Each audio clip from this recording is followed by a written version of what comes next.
ஆச்சி மசாலா எந்த சமையலும் ருசி தேடும் ரகசியம் 20 ரூபாய். காரைக்குடியில் விஜய் பேசாமல் சென்றாலும் அவரை காண வந்த மக்கள் வெள்ளமே தவிகவுக்கு வெற்றியை தரும் என கட்சியின் வேட்பாளர் பிரபு கூறியுள்ளார். இது தொடர்பாக புதிய தலைமுறைக்கு அவர் அளித்த பிரத்யேக பேட்டியில் காரைக்குடியில் மிகப்பெரிய கூட்டத்தை தவிக எதிர்பார்த்ததாக கூறினார். தேர்தல் விதிமுறைகள் காரணமாக குறிப்பிட்ட நேரத்தை கடைபிடிக்க வேண்டிய நிலை இருந்ததை அவர் சுட்டிக்காட்டினார். தூத்துக்குடி, திருநெல்வேலி மாவட்டங்களை தொடர்ந்து காரைக்குடியிலும் மக்கள் ஆதரவு அதிகரித்திருப்பதாகவும் பிரபு கூறினார். தமிழக வெற்றிக் தலைவர் விஜய், அதாவது தமிழ்நாட்டில் எல்லா மாவட்டத்துக்கும் அவர் இப்போதைக்கு பிரச்சாரத்துக்கு போக முடியுமா என்னன்னு தெரியல. ஆனால் உங்கள் மேலே இருக்க பற்றுனாலும் அன்புனாலும் இன்னைக்கு காரைக்குடிக்கு வந்திருக்காரு. அவர் பிரச்சாரத்துக்கு வந்தப்போ வரவேற்புகள் எப்படி இருந்துச்சு? உங்களுக்கு இது எவ்வளோ முக்கியத்துவமாக இருந்தது அவர் வந்தது?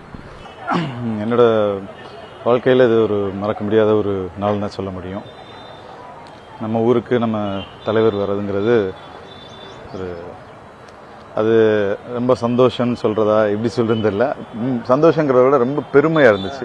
எங்கள் ஊருக்கும் பெருமையாக இருந்துச்சு, எங்கள் மக்களுக்கும் பெருமையாக இருந்துச்சு, எங்களுக்கும் பெருமையாக இருந்துச்சு, எங்கள் நிர்வாகிகளுக்கு எல்லாருக்குமே ரொம்ப பெருமையாகவும் சந்தோஷமாக இருந்துச்சு. தலைவர் பேசுவாருன்னு ரொம்ப நேரமாக மக்கள்லாம் வெயிட் பண்ணிக்கிட்டு இருந்தாங்க. ஆனால் அவர் வர்றதுக்கு தாமதமாக இருந்துச்சு, பேசாமல் போயிட்டாங்க. இந்த மக்கள்லாம் ஏமாற்றத்தோடு போனதாக சொல்கிறாங்க. அதை பற்றி நீங்கள் என்ன நினைக்கிறீங்க? இல்லை, அதாவது தேர்தல் ஆணையத்தோட விதிமுறைகளை கடைபிடிக்கணுங்கிறது தலைவர் ரொம்ப ஸ்ட்ரிக்டாக சொல்லியிருக்காரு. அவங்க கொடுத்த அந்த டயத்துக்குள்ளார ரீச் பண்ணிட்டோம்னா பேசிடலாம். இன்கேஸ் தாண்டிடுச்சுன்னா அது பண்ணக்கூடாதுன்னு நினச்சிட்டாரு. ஸோ என்னென்னா ஆக்சுவலாக டைமிங் படி கரெக்டாக தான் வந்தாங்க. இப்போ வர வழிநடுவில் மக்கள் வெள்ளத்தில் மிதந்து வந்தார். வண்டியில மிதந்து தான் வந்தாங்க. ஸோ நம்ம லீடர் ஸ்கூல்லேருந்து உள்ளே வரக்கு கிட்டத்தட்ட 2 மணி நேரம் அவருக்காண்டி வெயிலேருந்து காத்திருந்தாங்களா? அந்த தொண்டர்களுக்கு, மக்களுக்கு நீங்கள் என்ன ஒரு ஆறுதலாக கூற விரும்புகிறீங்க?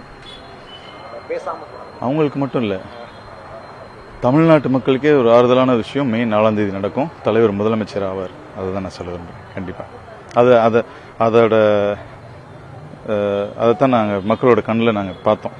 இன்னைக்கு அவ்வளோ அன்பு. முந்தானத்து தூத்துக்குடியில் பார்த்தோம், இன்னைக்கு காரைக்குடியில் பார்க்குறோம். ஒவ்வொரு இடத்துலையும் அவ்வளோ அன்பு, அவ்வளோ பாசம், அவ்வளோ எதிர்பார்ப்பு, ஹோப். காரைக்குடியை பொறுத்த வரைக்கும் சார், நட்சத்திர வேட்பாளர்கள் நிறையா போட்டி போடுறாங்க. சீமான், மற்ற வேட்பாளர்கள்லாம் சொல்ல வேணும்னா முன்கூட்டியே இருக்கவங்களாம் வேட்பாடுறாங்க. தற்போது தலைவர் வந்துட்டு போனதுக்கப்புறம் உங்களுக்கு வெற்றி வாய்ப்பு எப்படி இருக்குன்னு நினைக்கிறீங்க? காரைக்குடி தொகுதியில் தமிழ் வெற்றி கழகத்தோட வெற்றி வாய்ப்பு ரொம்ப பிரகாசமாக இருந்துச்சு. பட் தலைவர் இன்னைக்கு அதை உறுதி செஞ்சுட்டு போயிருக்காரு.